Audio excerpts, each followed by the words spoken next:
Okay, back on what I said. What cuisine? You said Asian-y. It'll be like Mexican. fusion, Mexican, Asian. You're a fan of fusion? Yeah, I like it. It's good. I don't know, man. Look, you can. I don't know. You can do it well. Look, I went to. Is it Maha? I've never gone there. Yeah, I was there like a couple of weeks ago, right? Yeah. And I'm expecting Arabic shit. What'd you get? What did I get? Yeah. A bit of like one of their sort of banquet things, Like lamb with pomegranate molasses and tabbouleh with like hummus and pomegranate was prominent. Yeah. And sesame seeds. Yeah, You know what I mean? I don't like sesame seed Tahini. oil. Like sesame seeds, I can't deal with. But I was looking at them as I was bringing the menu in. I'm looking at it. I'm like, it's not really. Some of it's Arabic, but there's elements of Greek in here. There's elements of like Armenian cuisine. Yeah. You ever had Armenian? Never. Armenian. Actually got a mate whose brother owns one of the joints in the city. It's pretty much the only joint, but it's really nice. What's their main meal? Like? Armenian, man, the best way to describe it, it's like a fusion between Greek, Turkish, and Arabic. Okay. That's the best way to describe it. Yeah. It's like you'll get all those flavors and you'll be like, hey, this is like our shit. It's a lot different or exactly the same. You know? So yeah, Mars like, she comes out and I'm like, it's Arabic, sort of. Yeah. Like it's good for a first try. Yeah. The meal was nice, but it wasn't typically Arabic as what you'd expect. But towards the end, they're starting to bring out some of this duck and shit. I'm like, this is not Arabic. Yeah. This is barely fusion. Like, what is this? This is coriander. Like, what? You'd be surprised how many times you'll go to a restaurant and they've under-seasoned the food. Like, you're like, I need salt, man. You look at him like, I need salt. I need something. And they're like, you want salt? Like, they're looking at you like... Perplexed. Like, I need salt. Do you have salt? Like, yeah. I'm like, just bring me some salt, please. Because, like, this... I'm not being a smartass. I'm like, please, I need salt. Like, please, I need salt. Please, like, I would like I do. Like I said before, like Mexican fusion. Like, I like tacos, right? I like chicken tacos. Like tacos or burritos? Tacos. Fuck burritos. Why? I don't know. I feel like burritos are sloppy. Like, you just slam the rice, the guac, the beans in there. You know, and you just get it, and it's just slapped together. You know what the problem is, man? I used to make burritos at home, but when I made them at home, I would bulk cook and actually freeze them, and then like cook them, freeze them, and put them in the freezer. Yeah. So then, if I needed a snack when I was doing all the shift work, I'd come home, like I'd take it out in the morning. I knew I'd have like a long day. Yeah, fair enough. Then you just take them out, put them in the oven, and just reheat them a bit, and then it was good. You know what I mean? If you can do a good one, I'll be like, fuck yeah. Look, but like the ones that I've had in Melbourne, they're just fucking slapped together. Burritos, man. Like for me, like fajitas, right? Yeah. Tacos piss me off because of the shell. You bite, it falls apart. Hard or soft? What do you like? Soft. Okay. Because hard, just brittle, man. It doesn't make sense. You just gotta slam it in one go. No, man, because it's just like, it's too brittle and falls apart in your hands. It's usually too much fucking lettuce depending where you've gone. Yeah. Just, it's crumbling. Yeah. Soft. I bought soft-shelled tacos the other day when I was in Adelaide. Yeah. Right? From Guzman. Dude, they were open. Oh, yeah. They were the only thing open. Have you been to Adelaide? Never. It's fucking, dude, it's just... Doesn't everything shut at 8 o'clock? Yeah, 8 o'clock. The only cunt's pumping meals out is Guzman y Gomez, like opposite from my hotel. Yeah. Right? So soft-shelled, 100%. Fajitas or burritos? Fuck. Okay. See, this is the thing. This is my problem, all right? Fajitas, I fucking smash because I do chicken well. I season the fuck out of it. I let it, like, simmer with the red bell peppers and, like, make, you know, proper fucking base. So you're literally just, like, waiting to get this thing down with some cheese and slam it down with guac. The burritos, though, are more time consuming because you got to cook the brown rice, you got to soak the beans for fucking 12 hours or whatever. Like burritos are like a lunchbox meal. Like, just pack it up and wrap it and get the fuck out. Yeah, but I think there's more sustenance to the burrito, and I don't know. I think it's more of a gorgy sort of thing. You know what I mean? Greeks love quantity.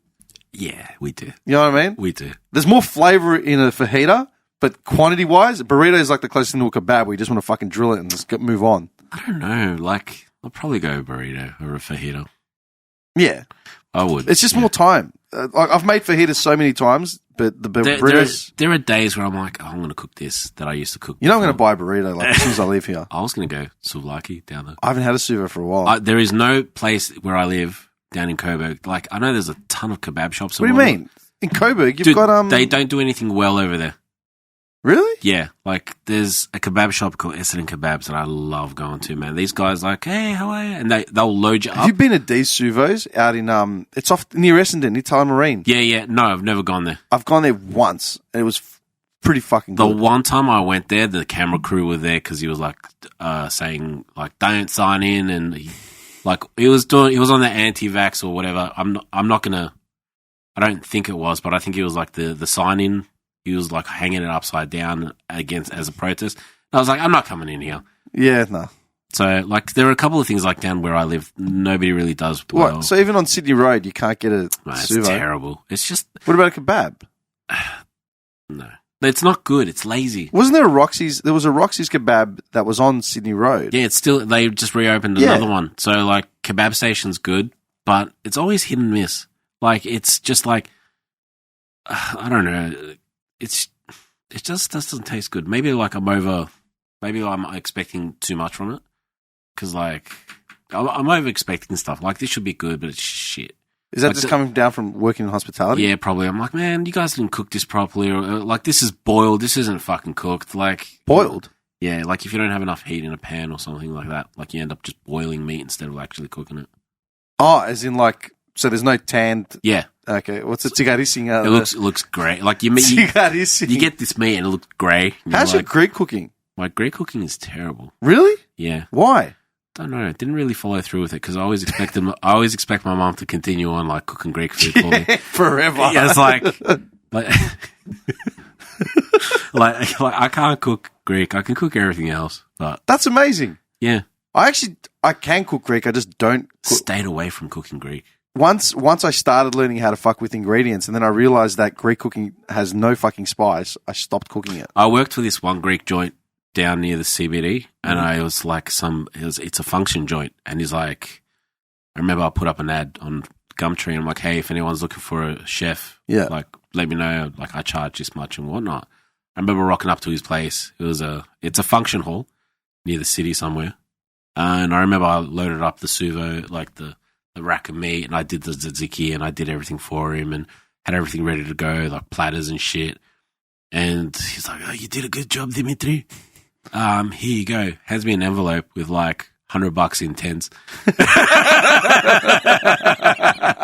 and it was a good 13, 14-hour shift. And I'm like, "Ignore me." Like, well, what's this? 13 hours meant $100. Yeah, and I'm like, "What's this?" He goes, "This is what we agreed upon." I'm like, "That's not what we agreed upon." Like, because you clicked on my fucking ad, and you didn't read it because you're Greek, and you just gave me a call. I remember the phone call, Dimitri.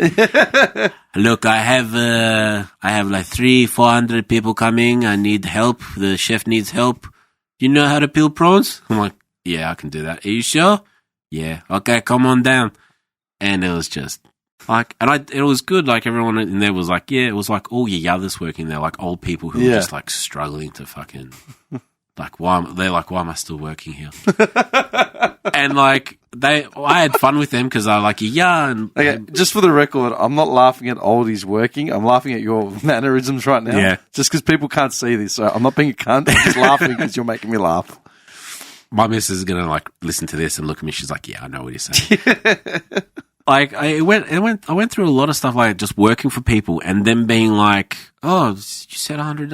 I'm like, no, I didn't say $100. Why would you ever agree to that? Are they just playing dumb? Yeah, like just playing fucking stupid. Like this is not what we agreed upon. And they're like, well, if you don't like it, you can leave. And I'm like, yeah, cool, I am going to leave. Like, thank you so much for your time, man. Like, I'm not going to work here ever again. There was a restaurant on Lygon Street that I worked at towards my end, so Brunswick side. So it was very popular at the time. I remember it came down to Christmas time, getting fucking fingered every day. Like, busy. Yeah. Banquets, functions. They had a massive, I think they could fit about 500 people in this joint. It was huge because they bought behind the restaurant, the empty lot, and they just extended the hell out of it. And you could get so many people in there. 500 is exaggeration. It was a good amount of people. You could get a lot of people in there. And I remember it was before Christmas. It was Christmas Eve before we were opening up. Bad timing. Yeah. had a staff meeting like before Christmas we're open, and he's like, guys, unfortunately, no one's going to get paid this week tonight. Why? Unfortunately, like it was falling out of our pay. So and I'm like, why? And he's like, we've run into a couple of issues with pay and financials. And I'm like, and now you tell us. And he's like, yeah, I'm really sorry, but guys, we're gonna get it fixed up. We're gonna make sure everything's okay. And I remember one of the chefs like, so what do I pay rent with this week? Oh, don't worry, we'll have it sorted out. And everyone was like, what do we do? Like, what happens? And I remember one of the chefs just walks into the back, starts like loading up his backpack with bottles and anything he could, and goes, yep, see you guys later. And that's pretty much what a lot of the chefs there did. They loaded up their bags and they disappeared while the rest of us sat there waiting for that last paycheck to kick in 3 weeks later, by the way. Fucking. And I remember just like, as soon as I got that paycheck, I was just out the door. Man, from what you know, right, from your experience. I didn't see it coming. No, hang on. 15 years, right, in hospitality. What percentage, in your opinion, do you reckon of restaurants, cafes, etc., are running like that? Most of them. Like, I reckon a good 80% of them. Bullshit. Yeah. 80%. Yeah. You've got that 20% that does really fucking well, and then you got that rest of the 80% that are always. And what does it just come down to? Just experience? I don't know. I honestly don't know. I've seen some restaurants be absolutely fucking shit, and then the next year, like, yeah, mate, we're great, we're good. Look at me, I'm beautiful. Like, paid off all my debts. But like, I'm like, I just want to say, like, I'm saying this on like the places that I have worked at and my experience, not everybody else's experience, because I reckon I got thrown the weirdest hand of hospitality could ever give me. Because I've got mates who have just made it. I've got mates who are like, hey man, I was in the newspaper and I've got this and I got this restaurant, I got 2 joints now. I'm like, yeah man, good on you, well done, like great work. And I always like, I knew you'd do something great. But then when it comes to me and I tell people a story like I did just now, like we didn't get paid on this day, like, nah man, bullshit. I'm like, I'm not fucking lying, man. I am not. Would I be where I am? I've taken like photo evidence and like that's why I've been calling people out and whatnot and just. Okay, here's a question. If you want to be a whistleblower, a proper whistleblower, yeah.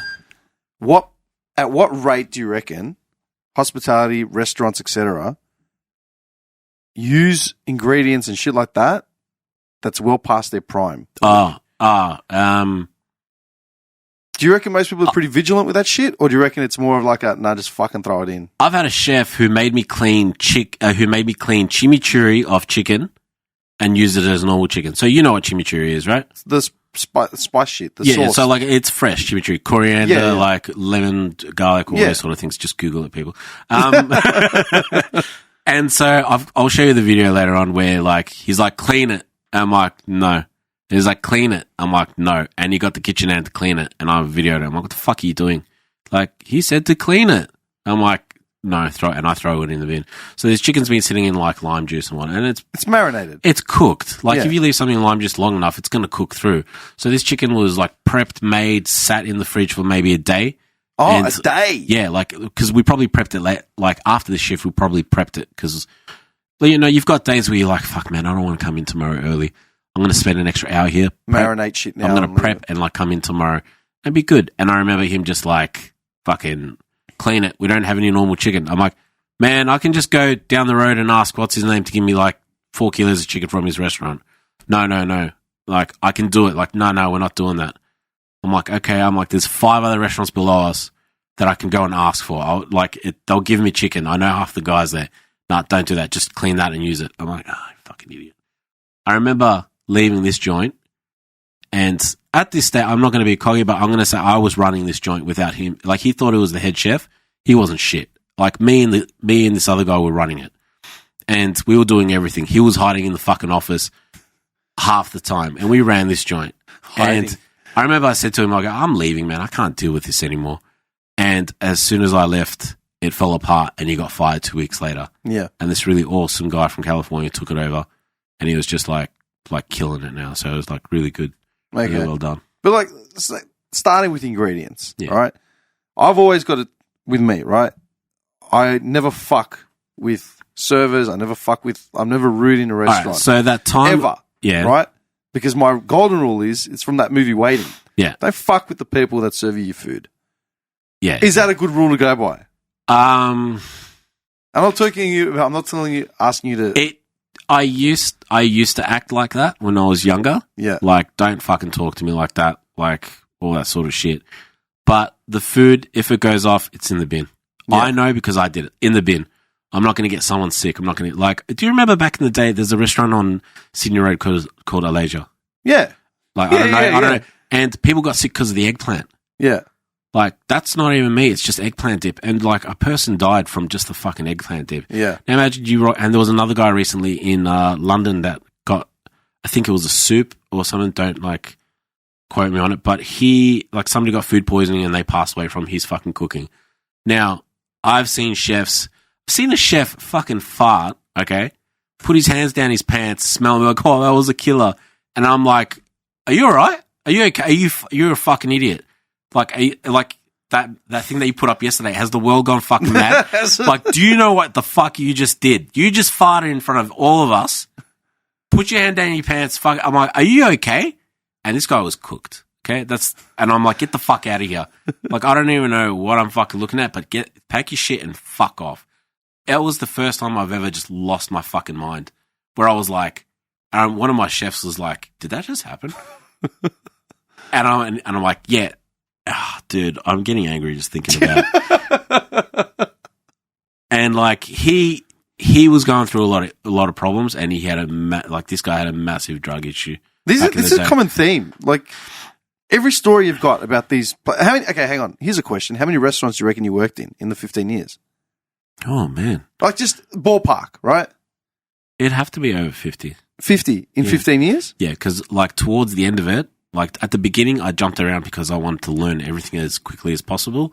I didn't want to get stuck in one spot. I didn't want to be stagnant.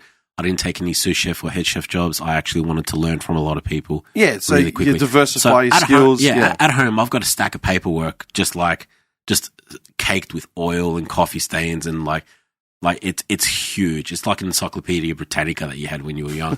And I'm looking at it like now, I'm like, whose fucking handwriting is this so nice and eligible? Like, there's broken dreams over here. Just put it aside. It's just broken dreams. Fuck, what was the question? I asked you how many restaurants you'd work in. It'd have to be over 50. So far, the running theme is abuse, drugs, drug abuse, verbal abuse, assault, and broken dreams and broken mental health sort of pathways for everyone. Towards the end of it, because as I got older, all the chefs that I did work with, and me and a lot of the chefs that I knew, we moved around a lot. They'd be like, hey, bro, you want to come work here? Yeah, fucking A. You want to be my sous chef? Yeah, man.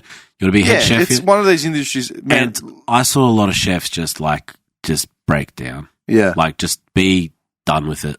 And unfortunately, I know 4 chefs that just took their own lives. No shit. And this is in the last 6 years. I remember there was this one place that I worked at, and he's like, the guy's like, oh, you worked with, I'm going to say Tony again. Do you work with Tony? Did you work with Tony? I go, man, I love that guy. He taught me how to make a fish sausage. And he's like, did he? And I'm like, what else did he teach you? I'm like, he taught me this and this and this and blah, blah, blah. Yeah, he killed himself last week. And it was just casually, yeah, he killed himself last week. And it was just like, as casual. Service is up. Yeah, service up. As casual as can be, someone's like, yeah, he took his life. Okay. I'm like, can I get a minute to process it? No, mate, get at your station. I'm like, I worked with this guy for 3 years. Well, can I take a minute? No.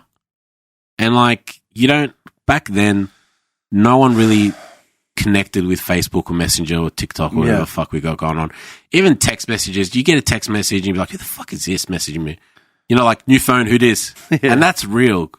And like that last one, I was like, what happened?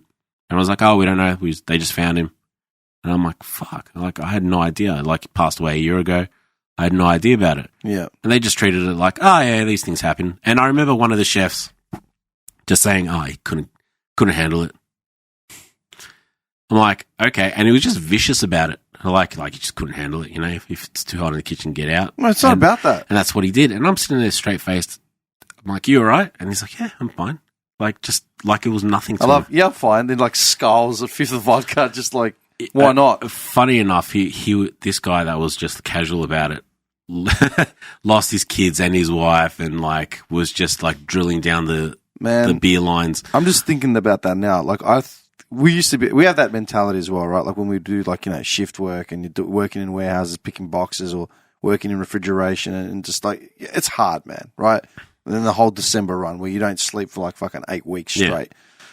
And that was a mentality from a lot of cunts. Like, that is weak. Fuck him. You know what I mean? He's done. Can't keep it up. Fuck him. We need 200 cases an hour. Fuck him. And it's like, I used to be buy into it. You know what I mean? Like, yeah, look at me. I'm keeping up. Work harder. You're a dumb cunt. Like, you're an absolute dumb cunt. Like, it should not be the point of like, we need to have mental health issues in order to stay part of this crew or just keep our jobs. Like, this is the one thing I hate about the Are You OK Day. Because don't like, start. okay, I'm not like, No. Like, I'm going to, you can start. I'm just saying. I just want to say, like, they're like, Are you okay day? Ask your friend if you're okay. I go, if you're going to be a fucking friend, ask your mate if he's okay. Like, hey man, you doing good? Yeah. If you want to, like, ask him casually. Don't fucking rock up out of 12 months out of nowhere. Haven't spoken to this guy and send me a message. Are you okay? I think you're having mental health issues. I was getting like, on that day, are you okay? Like, hey chef, are you okay? And I just write back, fuck off. Yeah. I'm like, who is this? Fuck off. Like, no, you got to ask your mates. Like, if you're working in the kitchen, ask your mate. Like, hey man, all good? Yeah, all good. Everything like, and you know when someone's not okay. I've talked about mental health a lot, man, and my actual friends will ask me on a weekly, bi-weekly, monthly, if shit's hit the fan. Hey man, are you all right? Yeah, you know, that's it. Yeah, not fucking once a year, and they just paint it. You know, like, oh, how you? And people are just fucking like resharing shit on Instagram, and I just want to kill cunts. I remember, like, they made me wear a t-shirt. Are you okay? Bullshit. I would never have worn that shit. And I was like, I'm not wearing this. Then they hand out stickers. Are you okay? Day. I'm like, I'm not buying into this. Oh, nah, man, nah. That's just social justice warrior The first shit. thing that comes into my head is like, how much money are these guys getting paid for this? Like, how much are they banking? Like, are you okay with that amount of money? Like, you know, like, what services do you guys offer? Like, we're getting beyond it. But you know what? I'm getting kind of nervous because I know Novak's sitting in his hotel right now, and we need to check his mental health. Can you check the news? I want to know what's going on because apparently this guy had COVID again, December 12th. You didn't see that? I saw it. I just saw it today before That's I got what here. I retweeted, Malaka. Hang on. That's what my whole video was about. I saw it yesterday. No. Hang on. Oh, here we go. Here's a. He needs to get. You know what he needs to do? He needs to work like 3 months in the kitchen doing the dishes. Oh fuck, man! I've had so much heat over my last couple of posts regarding Novak. That's fine. I remember I messaged you a couple of times. I'm just seeing these now. Same way going. What the fuck? I said if you apply the same. Someone says, well, it turns out he didn't enter the country illegally. Yes, he did. All right, misinformation. Yeah. You know what I've been seeing the last couple of weeks? Nels Cosmos is starting to... Oh, please don't get me started on the great community. Their Instagram account is starting to put up pro-vaccine posts. Okay. And opening a discussion, a dialogue, like a dialogue for vaccination and COVID. There is so... It's like... That's where intelligence goes to die. Having an argument with a random person on the internet. No, yeah. with Greeks. Oh, dude, that's even worse. No. Especially because of Christmas and all that shit. So we're more... I mean, you're in the same community as I am. Mm-hmm. All right? And you were sending me the same.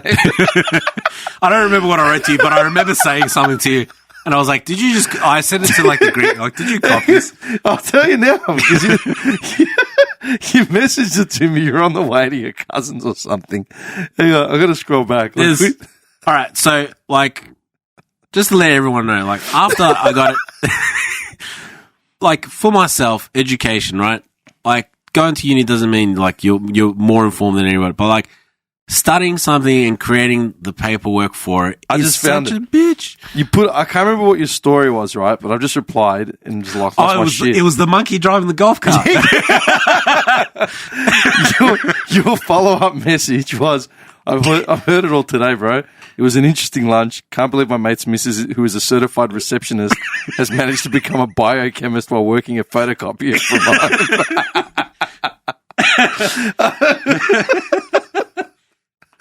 Dude, that just killed me. Absolutely killed me, man. And I was just, hang on, what else you got? Oh yeah, you've got you'd listen to one of my podcasts. It was the last one. You're like, the part about Christmas made me chuckle. I got the old COVID doctor shit from Morello, and you're still writing those death machines. Yeah, like here's the other thing, like getting like, you know, like working in the kitchen or whatnot. When you get a day off, you're on your own. It'd be a Wednesday, a random fucking Oh, Wednesday. dude, that's exactly like me. And coming back from Southeast Asia, we were riding mopeds and bikes and all that. And when I got back from Asia, I bought a motorbike, and I would take my Wednesday off and I would cruise wherever the hell I went. Yeah. And knock on wood, everything's been okay. I don't really find it. Like, I take a ride once in a while now. I'm a bit over it. But I remember my cousin being full fucking COVID, conspiracy theory, this and this, and then like, you still riding that death machine? You know you're going to fucking kill yourself. Like, man, just fuck off. Yeah, all right. While he's got like a pack of darts, he's lighting a smoke with a smoke. Yes, You know what I mean? yes. And it's like typical, you know? Like, what do I know, Tony? what am I supposed to know? It's a death machine. I'm like, okay, cool. Yeah, No worries. every man and their dog have got Vespers and shit in Greece. Yeah. But like it's going to be death out Take here. the Mikani, go get a Suvo. Yeah. And you're like, okay. Meanwhile, they're fucked. Their roads are fucked. Their laws are fucked. Man, I got cousins. I remember a cousin came to pick me up once, right? We're in Athens. He's come to pick me up, go clubbing. Guy just finished working his like triple shift. Yeah. Already getting smashed. You know what I mean? Yeah. Comes to get me. I sit in the car.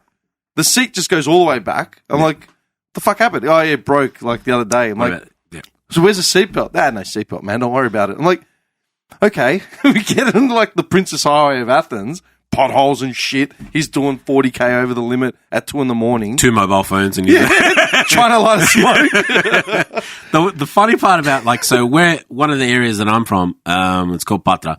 So Patra's roads are fucked up. They are fucked up. But for some reason, they hold an annual go-kart race through the city every year. And I'm like, if they hit that pothole, they are fucking We'll gone. just do a somersault. And like, it's fine. Like, yeah, it's Duxy. It's fine. No problem. No problem. No problem. Oh, man. I don't know, man. Look, let me ask you a question. I can't. What advice do you have to anyone getting into hospitality? Go work in the kitchen for 3 to 6 months. Yeah. Get yourself a girlfriend as well and see if you can hold on to both. And if you can manage to do that, then That's a good advice. That's go good to school. advice. Because you'll realize that you will lose friends, you will lose family, you'll lose girlfriends. Yeah, man, you'll be able to take a girl out like once a week. But, like when you message that girl and you're like, hey, let's catch up after work, and you smell like a fucking deep fryer, mate, it's not, she's not going to want to hang out with you. Yeah. Like, and, I don't know. Like some girls are like, yeah, cool, I love him and whatnot. But if you're trying to make an impression on someone, it's not going to work. You literally smell like fucking... Man, you know what? I used to smell like butter. But I used to smell like a deep fryer. I used to smell like butter when I worked at the cookie factory and I was prepping ingredients and shit like that. Yeah, because I'd have my phone. It was an old 3310. And I'd be balancing the phone on my shoulder trying to talk while cutting up butter and weighing shit. Yeah. Everything I had smelled like butter. My car, just... Oh. There was, what else is that? Oh, shit, I completely forgot about it. There's, I've gone blank. I was going to say, now they've got the iPods and AirPods and shit, and people just... Remember some kid in the kitchen just walking around like, yeah, man, I'm just in the kitchen. Yeah. I'm like, can you fucking put your AirPods away? Like, why? He's handling a hot plate. I was you know like, what I mean? why? Take them off. You're at work. Like, no, I don't have to take it off. I'm like, just fuck off then. Yeah. No, I'm not leaving. I'm like, okay, like I'm not paying you. You can't do that. Well, yeah, we'll fucking see. We'll see. I'm barely getting paid. It's not going to be much for me to get rid of you as well, cunt. Like, if you want to go to the kitchen, don't go to William Angus straight away. Go work in an actual kitchen. Go give it a try. Be a dishy, be a kitchen hand. Like, ask the chef, hey, I want to work the pass with you. I want to do this and I want to do. And if you like it, yeah, man, go ahead, go do it. But you got to realize that somewhere down the line, something's going to give. Whether it be financial, girlfriend, like your marriage, like expendables. Yeah, all expendable. There's like this is just collateral damage at this point, man. Like, there's a point where you just, for myself, I stopped caring about everything and just focused everything on the kitchen. Like, my whole life was the kitchen. Yeah. Buying books, reading, updating, YouTube. Remember when YouTube came out, I was just like, holy shit, I can look up recipes now. Yeah. And like all that sort of stuff. It would just be, you either be all in or all out. Just going into it. I'm seriously struggling with the idea that 20% of the restaurants out there are okay and the rest of them are like this. Look, I could be wrong. I am definitely wrong. But for myself, I've seen the restaurants that I've worked for, 80% of them. 15 years and 50 restaurants, that's a good chunk. It's not peanuts. It's not like you worked at a local for 2 years and then you're retired. You know what I mean? I can say I've worked at like 3 good restaurants that I absolutely fucking loved. and the guys were great, and everybody was amazing and fantastic, and I learned more from these 3 restaurants than I did in any other spot. Even getting yelled at over there, I didn't mind because like the food we were pumping out was amazing. You understand the constraints and the whatever. Yeah. You understand the environment, so you're willing to take a bit more heat because of X, Y, and Z. Like I've worked in like high-end restaurants. I worked in French places. I don't want to mention any of them, but like a lot of people don't. I've kept it under wraps. I haven't really told people where I've worked. Because, oh my God, you worked there? Yeah. And I remember, like, me and my missus, we drive in the car, I'm like, I worked there. She's like, really? I'm like, yeah, I worked here too. I worked there. And she's like, you've worked everywhere. I'm like, yeah. She's like, how long? Probably 2 months, 3 months. Yeah. What happened? I got into a fight with a chef. Why? Because didn't rock up to work. Like, it'd be like, something would just set me off. I'm like, I'm out of here. Like, if I have to be here fucking 6 days a week and you take, like, 4 days off because you're chilling at home, I'm out of here. It's a new world, man. Like I don't know how to take it. Like if I go to a restaurant, I'm just picturing looking over that little window where the plates sit and just picturing fucking chaos. Is it like Waiting, that movie? Nah, I reckon it would have been something like that back in the early like 80s, 90s. Like it'd be not as that much of a chaos. You know that scene at the end of it where they're staring at the clock and it's 9:55 and like, come on, baby. I remember it was like 9:50, like restaurant closed at 10, and I'd say, because I was so fucking into it, I was like, yeah, man, I'll hang back. If anyone comes in, I'll do it. I remember one of the guys like, hey man, I just got 20 people come in. 20 people. And I'm like, yeah, fucking bring it on. And then like the kitchen would just be fucked up. Like, by the time I was done. And I'd be like, look, they can only order from this side, not this side. And I'd smash it all out. It'd take a bit of time. Say to them, like, this, and this. Some of them, like, they'd come in, they'd order minimal things. Like, they just want to hang out and have a couple of drinks. And I'd do that. And I remember just looking at the kitchen. It's just like, oh, my God, what did I do? I have to clean up all over again. I'm not like that. Like, as in, I know personally, like, you get to 9 o'clock, 9:15. My thing is kitchen shut? How far away is? And that's it. I got to the point where it was like, they're like, this girl's like, she's like, I've just sat too. I'm like, do you not see me in like motorbike jacket, jeans, stoves off, everyone's having a beer in their hand? Do you not fucking see that? I've just sat him and tell him to fuck off. That's your problem. Yeah. And I remember she went to them and she came back and the guy's like, he wants to speak to you. I'm like, yeah, cool. And the guy did the old, do you know who I am? I'm like, no. And I was like, I've got no idea. I'm so-and-so. And I'm like, hang on. To be fair, did you know who he was? I had no idea. The name had no, like, I'm like, can someone Google fucking old mate's name so we can look, like, in case I get fucking shanked on the way out of here? And I remember he's like, look, if you know what's good for you, you got to make me this steak or I'm going to shut you down. And I'm like, it's not my restaurant, so I really don't give a fuck. I'm like, do you see the motorbike jacket? Home time. Home time. And he's like, I can't believe you're speaking to me like this. And I'm like, well, you asked me to come over. I'm off the clock. I'm talking to you properly. Like, look, I'm really sorry. If you want to come in tomorrow, be my guest. Come in tomorrow when we're open. I go, but on the door it says, close at 11 o'clock. Yeah. And they came in at 11:45. Like, the drinks would finish at 1. Oh, give me a break. So you could get people to come in, like they could drink, but there'd be no food. Yeah. Like they want food. I'm not dealing with that. Tell them Uber Eats, yeah. There wasn't any Uber Eats back then. No Uber Eats. What did we do before Uber Eats? Just be hungry. Like you'd call your mate up and like, hey, can you go past so-and-so and pick up some Maccas? Seriously, man. It was all just Macca's runs. Bell Street Maccas. Yeah. Ugh. It was all just Bell Street Maccas. It was all KFC runs. Like Uber Eats was not a thing. No. And I feel like Uber Eats is actually destroying the industry a bit. Why? Just charging too much. Like as in fucking the margin up for restaurants. So you got to like start charging more. You got to like, I know during the pandemic, like maybe I reckon it did save a lot of businesses. Yeah, like because you could order from them. But, during the pandemic, man, I made a point of ordering at least one meal a week from. But Uber Eats. you are better off calling up the restaurant. Like if anything ever happens again, people just call the restaurant up and be like, hey, can I order? Yes. Like, and just go to town. Order as much fucking food as you can because you'll be helping them. Don't order via Uber Eats. If Uber Eats is your last fucking option, fair enough if you can't go anywhere. But jump in the car, take away, go grab it, 2 seconds, glove up, mask up, whatever you got to fucking do if you're shitting yourself. Glove up. And just go get it. And like, that'll help him out so much. That'll help him out so much. They don't have to pay Uber. They don't have to fucking pay, a whole bunch of other stuff. Paying cash as well. Cash. Paying cash. Okay, it'll help him out so much. Yeah. Hang on. Let me ask you a question. With these restaurants, right? How many of them would be run and operated by, as in, not just owned, but like, how often would you actually find a chef that owned the joint?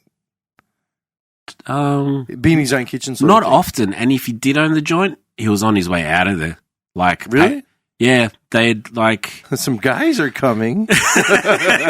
No, because like you'd never really see it. You'd never really see a chef owner operator. You'd see chef owner operator and like his 4 other mates, all named Tony.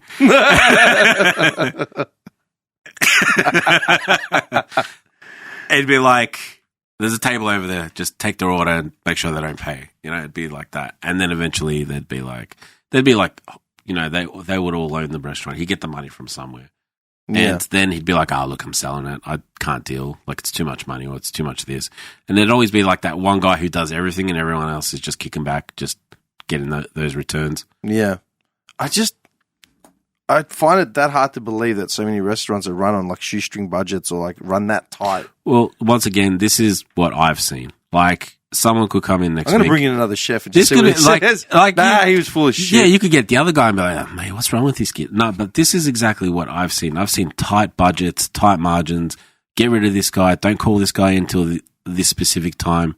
It was always really difficult, like, when I was going through it. I remember just, like, it was one of the restaurants, busy service, 10 people in there. During prep, there'd be fucking 2 of us. Like, bro, we got to cut these people. Like, old mate's just bought a Porsche and he needs to. His missus is driving around in a Porsche and he's like, I need you to cut it. Tell Tony not to come in next week. Yeah, need to make some repayments. So you got to can't have this guy here anymore. Like, man. Stuff like that. And just still telling people, I think, like, like Gordon Ramsay Kitchen Nightmares is like the best example, like, when they're in there, like, what the fuck is this? Like, there's 3-year-old fucking box of ice cream like pasta and that. And I've seen that. And I walked in there, like, what is this? Oh, it's prep. I go, from when? Well, we don't know.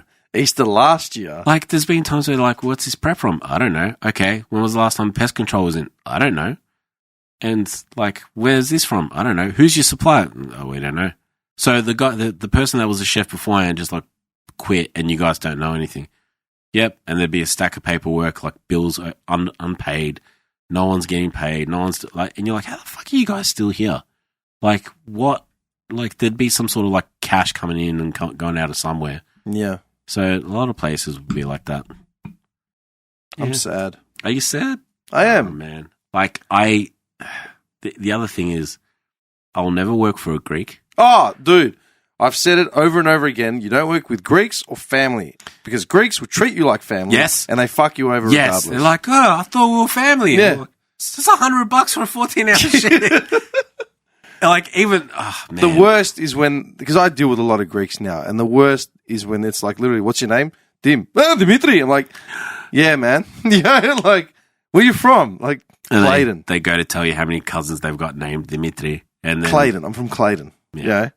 That's it. And then exactly that. They start with the sweet talking shit, like they're going to find common grounds. Like, mate, just pay your bill. Did you ever go to George Columbaris' souvlaki shop? Hellenic Republic. No, just he had some souvlaki shop going on, and all the souvenirs. Oh, Jerry. What's it called? Fucking. And his souvenirs were named after Jimmy Grant. Yeah, and his souvenirs were named after the boats and shit. And my mum saw it. She goes, "Huh? He's making money off this?" I'm like, "Yep." She's like, "Nah." Did you ever have that souvenir? I bought my mum one, and she's like, "Did this guy boil the meat and then like cook it on?" I'm like, "Maybe." She goes, "Yeah, this is boiled." Like, one time I went to Jimmy Grant's, and it was the one in Brunswick.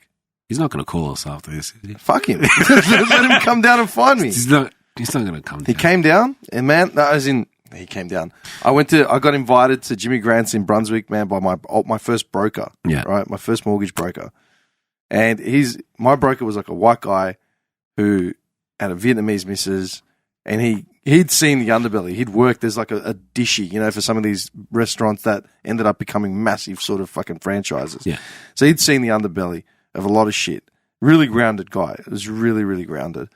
And he took me to Jimmy Grant's as a thank you because I got him some extra business, like flicked a couple clients to him. Sit down. I'm like, order this fucking suvo. It's like an open plate, whatever. Have a bite. I'm like, it's all right. Okay. Not the best. So it's pretty fusiony if you ask me. Yeah. It's like, yeah. Okay, what's this worth? And he told me the prices and I flipped. What, are you fucking serious? I go, why don't we just go down the road to Jim's Tavern and just fucking have... Some of the prices, I'm like, what the fuck? And he goes, mate, look around you. Look at these. And he's saying it in there. He goes, look at these fucking yuppies in here. They've got no idea what a suvo is. They're going to pay whatever they fucking have in front of them. They don't give a fuck. I'm like, yeah. That's Jimmy Grant's. Man, I love going to A1 Bakery. If you ever go down Sydney Road, like, I need to go. I've got Dandy A1 Bakery. Go in the morning. Go Zata. Go in the morning before all the fucking hippies come in there. Like, oh my God, like, have you ever had this stuff? Just get out of the way. Can I have some of the lachme? Lame? What's lame?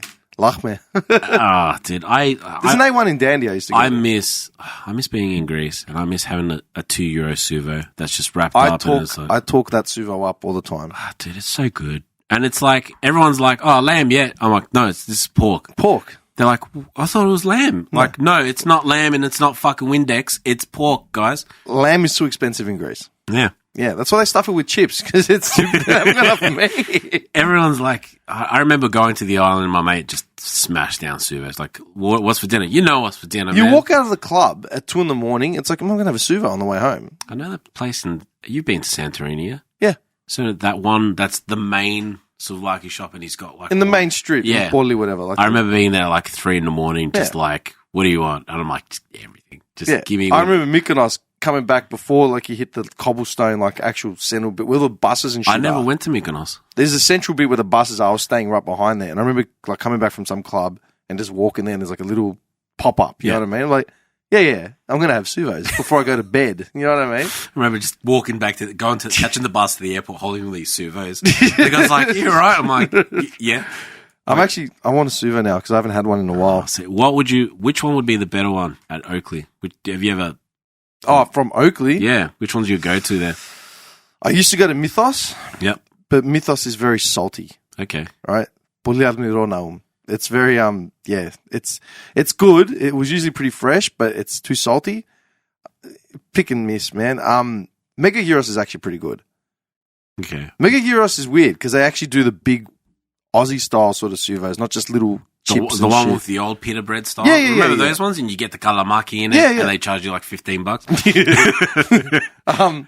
Mega Gyros is actually pretty decent. Odyssey, the meat changed too many times over the last 10 years. I don't trust it. I got sick one of the last times. I'm like, yeah, is that Calimera? Calimera's on the top end. Calimera is the nouveau version of all the suvos. It's very, it used to be the cleanest, like the less oil and shit. It was good at first when I went. When it and first then I went came again, out, it was like... and now I don't go there, man. Yeah. It's just not right. Odyssey, next to Calimera, was good. Odyssey, man, used to be in the hub of Oakley, like right in the corner. It was there for years, right? That big corner shop. I'd never had a suvo there because every time I'd get there at like 2, 3 o'clock, they'd be out of meat. Yeah. The guy would be gone. Shut. I'm like, what do you mean, man? He's like, no, we're done. Meet Me used to be my go-to back in the day. Nah. And there was a day when I was at uni, I went there, and my mate's like, can you give me some hummus? Like, yeah, man. And he's like, this hummus tastes bad. And I tasted it, and it was off. And I was like, okay. And I went and I said to the guy, look, this is off. I know it's off. Like, I'm happy for you to just replace. I'm not going to say, give me my fucking money. Just replace it with a fresh one. It's like, you're a fucking liar. It tastes fine. Like, fully fucking dipped his finger into it, tasted it. And he's like, it's fine. It's fine. I'm going to take it back now. And I'm like, yeah, okay, so give me a fresh one because you just fucking finger blasted my hummus. And he's like, get out of here. And I'm like, okay, cool. Here's your money for the food. We'll see you later. I've never gone back there again. Yeah, I knew one of the guys that worked in the actual kitchen, and it was good until they started changing meat supplies or some shit. Then I just stopped, man. Yeah, I'd go to Mega Gyros, man, or Odyssey, the new Odyssey at the top. It's good. I wonder what it's like to work there. I knew a guy that I've only known. Well, hang on. When you go into the back of these kitchens, it's all like these Greek kitchens. It's always relatives in the back. Oh, standard. And it's Standard. like you're staring at your auntie. Yeah, like just 3 there. generations of family. She's like 78, like bending over the sink, washing lettuce. Fuck, you still doing it? Oh, they had no one to come in, so I have to help. I have to help collect my pension and work here too. Yeah. And I have to help.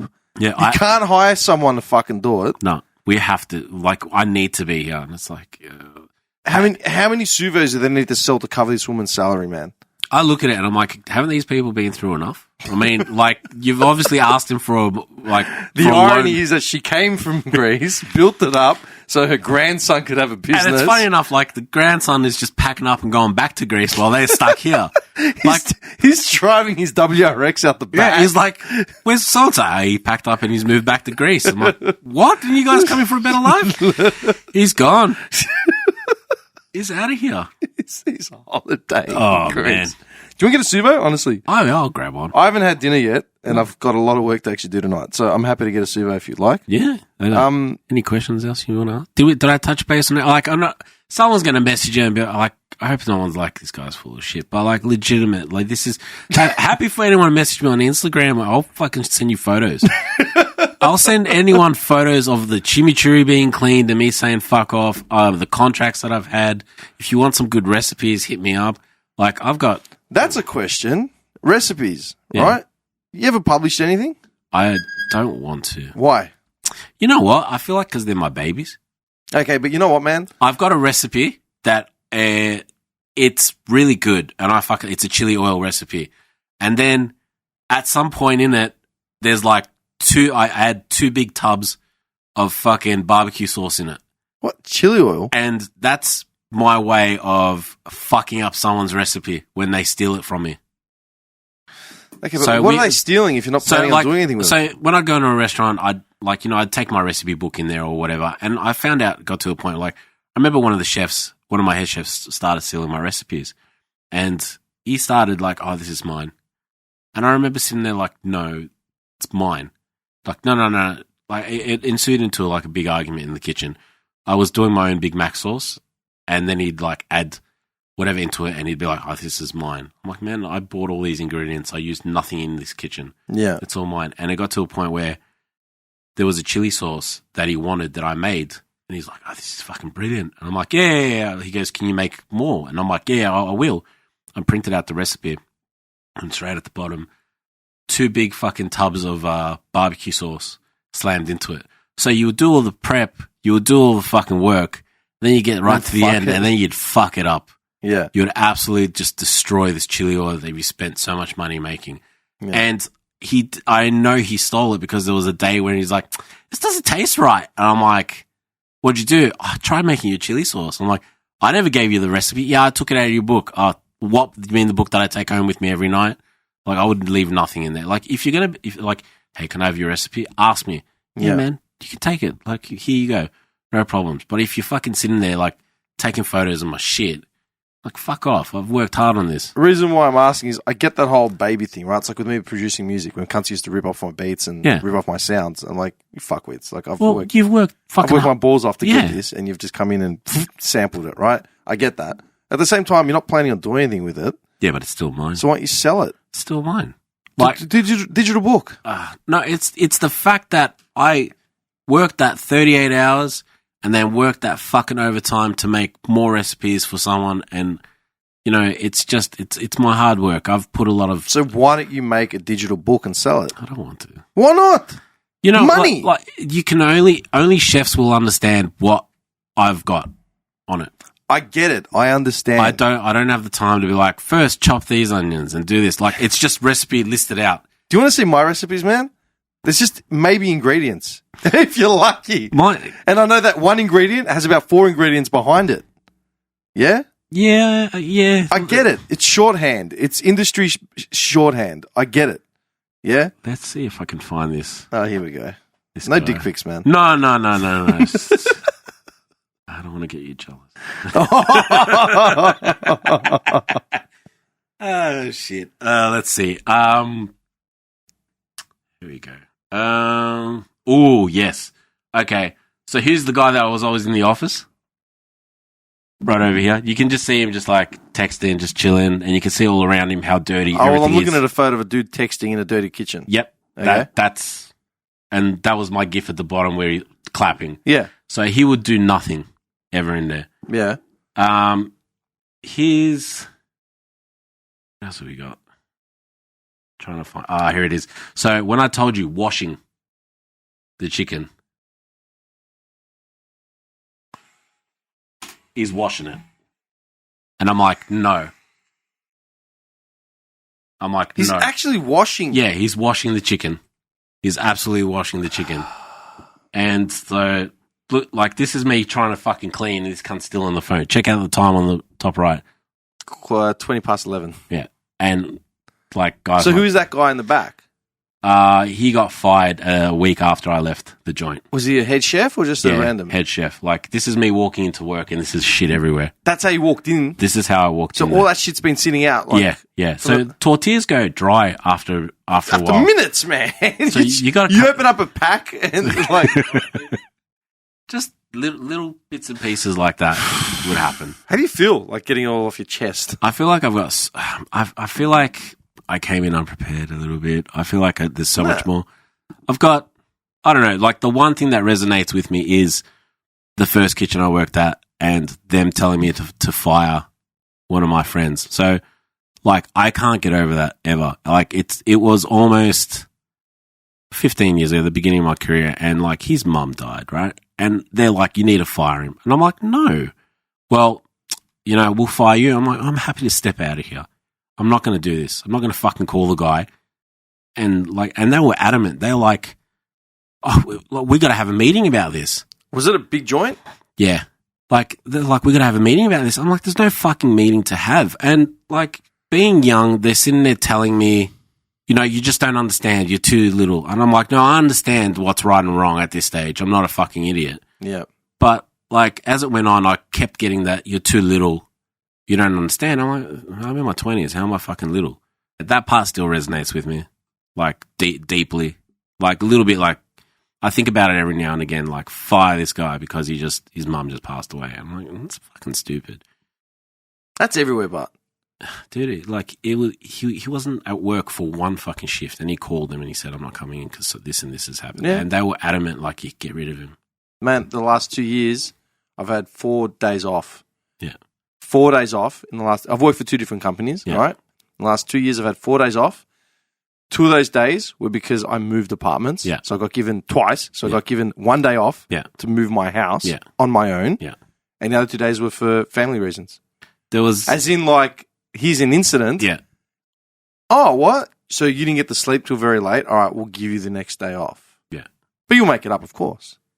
There was also... So with that part, there was a restaurant that I went to that I also wanted to work for.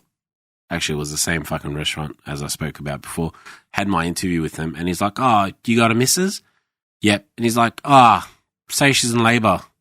What are you going to do? I'm going to get up and tell everybody in there, hey guys, sorry, but I got to go. It's not good enough. And I'm like, and then he goes to proceed and he goes, all right, let me ask you another question. Say your mum passes away, what are you going to do? And then in this meeting room, like, all hell break loose. I'm like, are you okay? Like, is this the standard that you guys are running? That's insane, man. And I told my partner about it. She goes, no. I'm like, yeah. She's like, you're lying. I'm like, no, it happened. I sent him a text message, received a text message back, and he's like, I was just asking you a question. And I was like, no. It was just, I'm like, how come this shit is, like, I'm hoping somebody else has gone through something as equal as stupid as this. Like, just stupidity that kicks off in people's minds. It's just so toxic, and it just sounds like it's so rampant. I don't understand why no one's actually been pulled up about it. Like, I feel like when I was in this interview, he knew that I wasn't going to get hired. So he just decided to ask dumb fucking questions. So what are you going to do? Yeah, just to fuck with my head and say this and this and this. And they still gave me a shitty contract afterwards. I think they did it to see if I would fucking sign it. When you say shitty, how shitty? Like, you know, like 40 grand a year. At 40 grand, how many kitchen hands would you say would be on that 40 grand sort of thing? A lot. Okay. Then how could they possibly be running under every fucking week? Literally just buying a portion. Just running out of, like, not selling as much food as they thought. You know, you still got front of house, you still got debts to pay, you still got rent to pay. I get that, but surely you accommodate for that when you do a budget, like and a business plan. Yeah, you would, but nothing always goes to plan. Well, no, but that's that's business. You figure it out. Yeah, you do. But some places just keep going with it, and then eventually they make their money back up. You know, they kick off again. I don't understand how it just sounds so doomed from the start. Like there's no point getting into hospitality. I feel sorry for all the places that started at the beginning of COVID. Yeah. Like I know a couple of coffee shops that kicked off, and they're like, "Oh, we've just opened," and I'm like, then they're gone now. Like, yeah, I know a kid that he just literally started a business like a couple months before I started at my last job, and then COVID kicked in like 6 months later. Yeah, gone. I know some people that have absolutely thrived during COVID, and they've just done a really good job of it. And then there's some people that's just absolutely failed because they couldn't bring in the customers. Like even just a normal coffee shop, just we're closing, all that sort of stuff. And during that time, a lot of places closed, and a lot of places didn't pay their staff. Yeah, you know, so there were people that were owed thousands, and unfortunately, everybody loses when it comes to something like that. I'm hoping it kicks off again and we can all get the fuck out of here and, like, you know, go to restaurants and do what we want and have fun. But, you know, it's work from home for the time being. I'm just trying to think.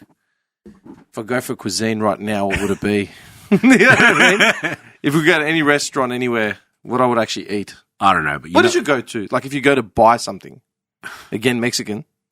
Nah, I'd go for noodles. Really? Yeah, there's this place in my house, I go get Indonesian. I get stuff like iga bakar. It's just... so you're not a Singapore noodles man? Nah. With like, sweet and sour pork. I do love, like, just sweet and sour chicken. Like, I love that, like, shitty fucking sweet and sour chicken. I'll be honest, man. Like, okay, so wait, what's your favourite Southeast Asian... If you had to pick a cuisine, Southeast Asian generally, where would you go? Indo? Fuck, I can't pick one. Come on, man. Like, I want iga bakar from Indonesia, and I want to go to, like, Supperin and get, you know, duck or something like that. I was at Supperin, like... What'd you get? A year... It was, a year ago? No, it was before... It was just after the first lockdowns ended. What'd you get? I don't remember. It was, some sort of squid dish, maybe. Oh, like a Szechuan chicken-y sort of thing, and, you know, just a plate of rice and just little shit like that. It'd be good. Oh, I like Szechuan chicken. Szechuan chicken's good. I like being hammered and just walking up at Supperin. Like, especially after a shift, I'd just be absolutely ripped and like, yeah, I'm going to get chicken. The Supperin, man, I waited for years to go there. I used to see the tabella from Lonsdale Street. Yeah. I'm like, man, I want to eat there one day. Yeah. And whoever I'd be with was like, nah, we're not doing that. I'm like, why not? It looks disgusting. I'm like, how can you tell? Like, we're not even inside yet. Like, I think, like, random eating moments, like, after going, like, closing the kitchen, getting hammered, and then trying to find something to eat at 4 a.m. It'd either be like 7-Eleven or McDonald's. Nah. If you're in the CBD, you're going to find something. Back in the day, like there was nothing open. Nobody was open. We're in our 30s now. We're nearly 40. That's the best part. I remember my mate Adrian. China Bar, bro. Fuck China Bar. I remember. What's wrong with China Bar? It's not that good. Hang on. Look, wait a second. All right? China Bar is not that good, but... If you're desperate. It's consistent and they're open fucking late. Yeah. If they're not 24 hours. I do like Shujinko, the ramen joint next to China Bar. I had ramen in Adelaide, actually, and it was the first time I had ramen in years. Yeah. There's a good ramen joint in Glen Waverley, which is actually really good. No, there's a really good ramen joint? Japan. Like, you're going to Ichiran if we're ever allowed on fucking planes again. Hang on. Here's a question. Would you go ramen or pho? Ramen. Why? Just want ramen more than pho. I've had too much pho this year. That's why. Okay. See, this is the thing. Ramen is good because there's more shit in it. Yeah. All right? Like, generally as a plate, there's more shit. You got the fucking, all the crap, right? But first, I don't know, there's something comforting about it. You know? It's just this big fucking bowl of broth. Dude, like, you know when you go into a Japanese restaurant, the person's like, hi, how are you? Like, you know, in their language, and they just make you feel welcome at home. Oh, no, Vietnamese. And then you go Vietnamese. Yeah? What? 2? Well, yeah, take a seat. It was, like, what do you want me to do? Over there. I'm like, yeah, cool. You go to pay, they just stare at you. I remember, like, I backpacked through Vietnam. Have you gone to Vietnam? Yeah. All right, so you know when you go to a restaurant or whatnot, and you just see the guy casually throw all the rubbish onto the floor of the restaurant, and you're like, what the fuck? And, like, you're like, oh, I can do that too. Like, and you just like seeing him clean off a chicken bone and just throwing it on the floor. And you're like, jeez. I'm like, what's going on? And the lady's like, oh, nothing dirty on the table. Oh, come on, man. That was a shock for me. I was like, Jesus Christ. Just throwing it like, whatever. Yeah, it's fine. I like Vietnam, man. The best meal I had in Southeast Asia was in Vietnam. You know, like when you first week of Southeast Asia, when my first trip out there, I went to Indonesia, and you're staying with mates, right? So you eat as they eat. You don't fucking overeat. You don't reach into a fridge, you know. And by the time we left, I was starving. We were there for a week. So we get to Malaysia, pick up another dude on the way, like one of our mates, and we get to Vietnam. We land. So what's first? I go, you know what's first? I go, we're going to go to a hotel. We're going to shower. Then we're going to go find somewhere to fucking eat. All right, there's three of us. We go to the first joint we find, like no Westerners in there, right? So it's all just, you know, Asians. Go in. They get this kid. His name's Tran. I still remember it because I used to do my impression of Tran Long. So the first kid we meet is Tran. And I'm losing it. I'm like, oh, it's Tran. No English. I'm like, it's fine. We'll get along fine. I go, give me a menu. Okay, can you, like, I look at him, I go, 6, you know, and I pointed at, like, the beers, 6 Coronas. And he's like, 6? And I'm like, yeah, 6. He's like, all right. I just start pointing at shit like a king, you know, and just like, this, 6. He's like, 6. I'm like, that's 6 main meals. Yeah, bring 6. Dude, we were in there for 2 hours. I was just hammering down, like, just, yeah, they got a team out, man. They literally had 2 more helpers for him, and they just kept bringing dishes. We ate like fucking pigs. Bill came to about $14 each. Yeah. I lost my shit. I'm like, this is incredible. Fucking incredible. I remember we went when the Australian dollar was on par with the American. Yeah. Yeah, okay. And I remember I was like, how much? Did you say $22? Yeah. I got this, guys. I got this. Yeah, like, I got this. But when we get back to Melbourne, just remember who fucking paid for this. We rode north to south on motorbikes. Yeah. And like you said, we ended up somewhere, some hotel. I'm like, do you have hot water? And she's like, what do you think? I don't speak English or something. And I'm like, do you have hot water? Yeah, go ahead, go check it. And I remember not showering properly for fucking days. Like we're in rivers and stuff. They're like, yeah, shower here. We had tour guys. Yeah, shower here. I'm like, and it was surreal because we're fucking in this clean river. There's just elephants chilling over there, just having a spray as well. And I'm like, well, this is a bit surreal. But I remember just like, do you have hot water? Yep. Get changed, get dressed, find food, because we didn't eat for days. Yeah. I remember just like, we were in some village, and they're like, what do you want? And we're like, food. And the lady's like, yeah, anything? Yeah, anything. And we see her go in the back, grab a pig, slam the pig into the ground, and just start cutting into it. No shit. And I remember just staring at it. She's just cutting it straight away, did what she did, and she's like, it'll be half an hour. And we're like, okay. Best pork I've ever had in my life. Yeah, bad. I had I'll credit that trip for opening up my palate and letting me like suss out curries and shit. When I got to Cambodia was rural as fuck compared to Vietnam back then. It was 2008. So we did Nam. After 5-6 days, get acclimatized to that. You know what I mean? Indonesia's fucking Western as fuck. Yeah. So we finally get to Cambodia, and it's like there's nothing on the menu but curries and chilies. You know what I mean? Like that's it. I'm like, all right, this is where we're at. Cambodia, man. Did you do Cambodia? Tell me. No, I ended up not going to Cambodia. We ended up opting to go to Laos. Yeah, it was either Laos or Cambodia for us. Did you go tubing? No. Oh, my God. No. We didn't. I don't know why we didn't. We okay, so we went tubing. Like, we had no idea what tubing was. And we get there, and, mate, I've never been so drunk in my life. You jump in the tube and you go bar to bar. And, like, you're going to have to YouTube all these old photo videos because they don't do it anymore. They outlawed it because there was a lot of people were dying. And there was a stage where when we went, 60 Minutes was there. And some Australian bloke just passed away. He got swept under the currents there and disappeared. And I remember, I'm like, I'm talking to the reporter. I'm like, what are you doing here? She's like, we're just doing, I'm like, you guys are so far away. Yeah. And, the people there were great. The cuisine was good, but like it was one of those places where it shouldn't have been. It was like Lord of the Flies. Like it should not be there at all. Like I know I was helping out everybody, but like there were so many people struggling to like I need a doctor, and then we need antibiotics, we need Panadol, we need this, we need to go somewhere. And then the doctor was like a 17-year-old kid in some little shack. They're like, oh yeah, it's fine, just put salt on it or something. And I'm like, iodine, just burn everything. It was weird. Like, man, I think about it now. Some of the sketchy shit I had in like Thailand, especially as well. Like of the Mekong whiskey. Yeah. Do you ever like? Yeah. Like it had a snake in it, or it had. Dude, like, and that was the first thing that I've ever like been like, growing up Greek. We never saw that stuff, and then going overseas, what the fuck is going on here? Yeah, I think it was Phi Phi Island or Koh Phangan, one of the two. It would have been both. It doesn't matter. I'm just trying to remember as a change of pace. I got some Mekong whiskey bucket or some shit. And I remember having like, I don't know, a couple sips, 5, 6 sips as you're in. And I'm just like, I'm not feeling well. I'm just like, this is not right. Yeah. Something is not right in this. It's like fuel. Like it's fucking fuel. Like petrol.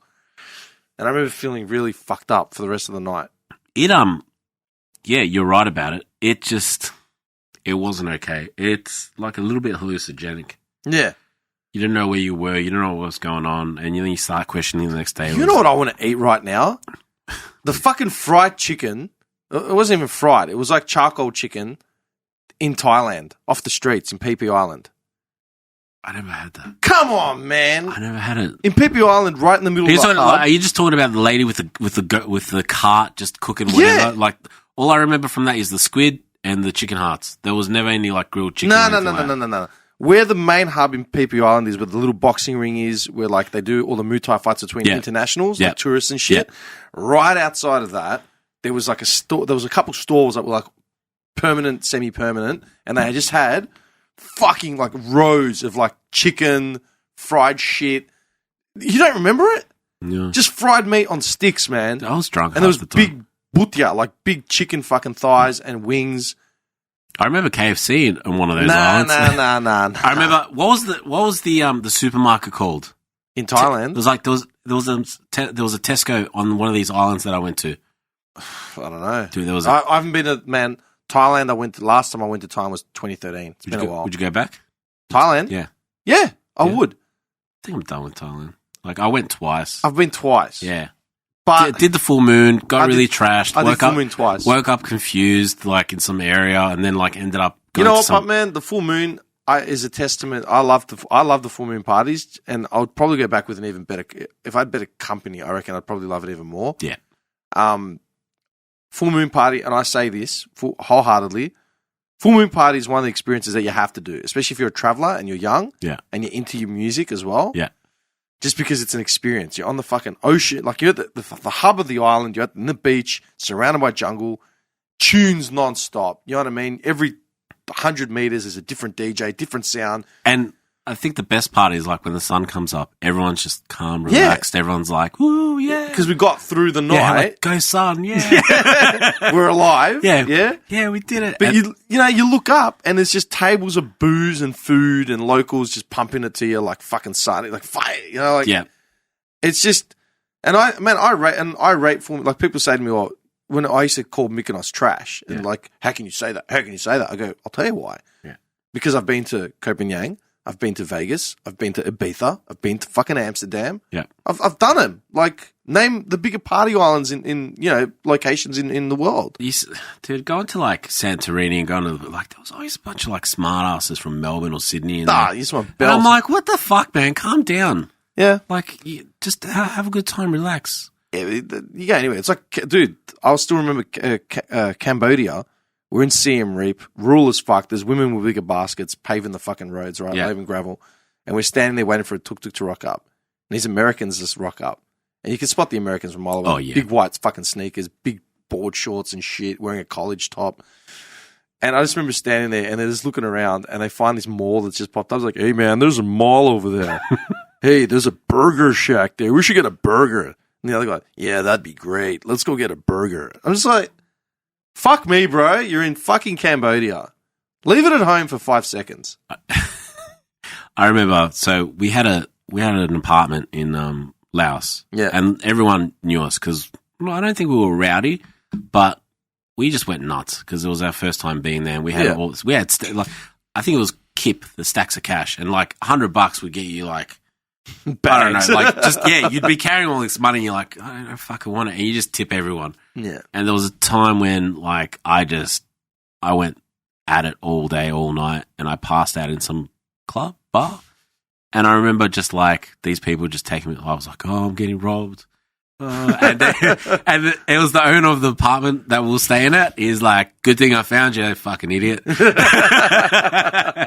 And I was so far gone that night. We had to leave the next morning, and my mate Adrian, God bless your soul, fucking packed up my bags, packed up my suitcase, whatever the fuck we had there, and threw me onto the bus. And I remember waking up at the airport, and because we were late for the plane, they called our name over the speaker, and I'm like, they know what we did. We're in so much trouble. And like, I was still drunk. Like, calm down, man. We're just late. And then we gave through the gate, and they're like, you stop.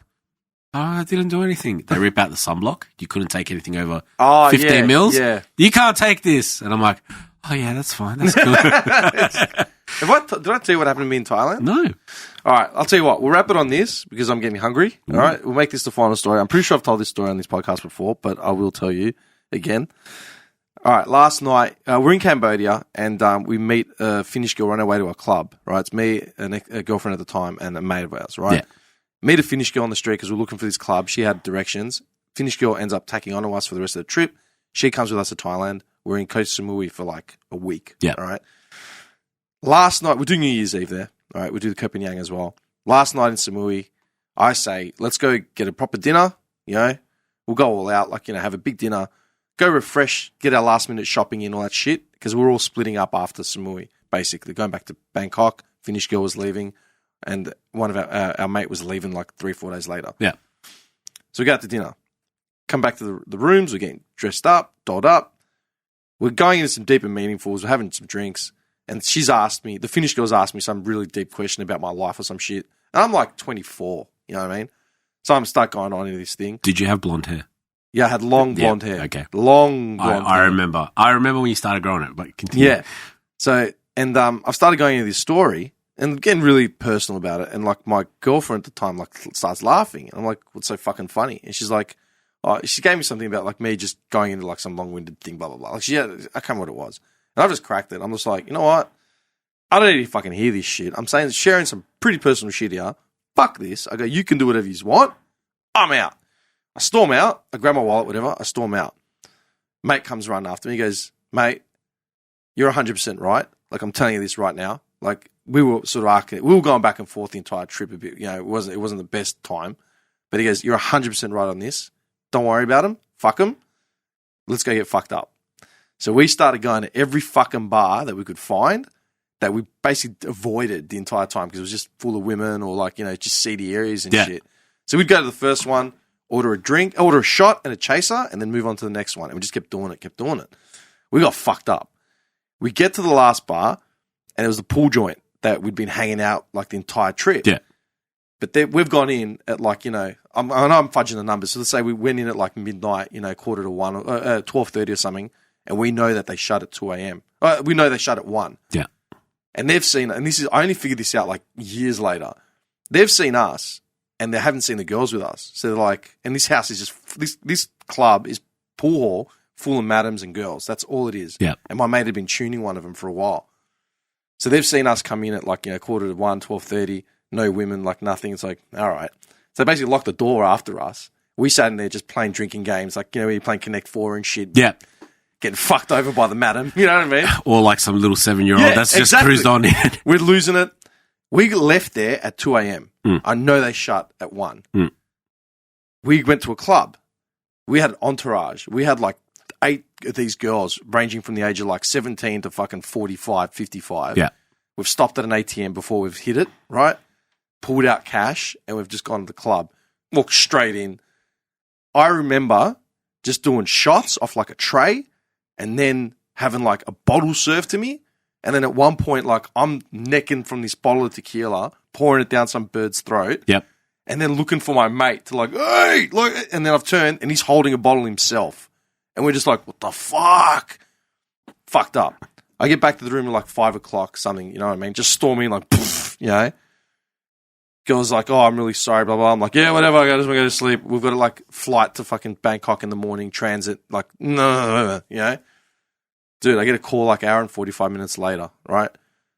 Pick up the phone, and it's the front desk asking to fucking see me for some reason, right? And I'm like, what? What are you fucking talking about? Like, you know, at the same time, there's a knock on the door. My mate's opening the door, like, my wallet's gone. I'm like, oh, fuck's sakes. Like, what the fuck? Like, I'm fucked. We find his wallet. He's missing his ATM card. Yeah. Right. We're packing up. He had a girl in there with him as well. My ex, like, fucking, you know, losing her shit, whatever. Like, I'm just trying to stuff everything in the bag. I go deal with the front desk. We get transit. We get in the cab. Once we got all that done, I've just put my head back, like in the back of the cab, and shut my eyes, and then I've just opened them like straight away. And I've looked at my mate who's sitting next to me. He's like we're just white. I close my eyes again, like I'm just drifting off, and I'm having fucking visions, man, like visions. And I open my eyes up again. I've looked at him. He's like, "Are you all right?" I'm like, "I don't know, man." We get in the cab. We get all the way, like, catch a plane to fucking Bangkok. The whole flight, I was in a state of, like, tremors, man. Like, I couldn't close my eyes, because if I was closing my eyes, I'd see you, and we're at, like, Barelasi in Melbourne. Yep. I'd open it, and I'd be woozy and fucking just falling all over the joint. Shut them, and, you know, I'm in primary school, fucking sitting down or something. And then I'm like, open again, woozy. This went on for like 4 days. 2-3 days of recovery in Bangkok minimum. Where we got to Bangkok, and I was just going from the hotel room downstairs to get soup, and then across the road to get Powerade at the fucking 7-Eleven, and then back up to my room. See, it could be questionable, because some of these places that we did go to in Thailand or Laos or whatever, there was a night where I was just, like, done, dusted, and we know there was something in the drinks. Like, we took some girl's drink, we took something out of there. There was a day where, like you mentioned now, you could see me when I was younger. Yeah. There was a day where I was, like, I looked in the hotel room and I could see my bedroom.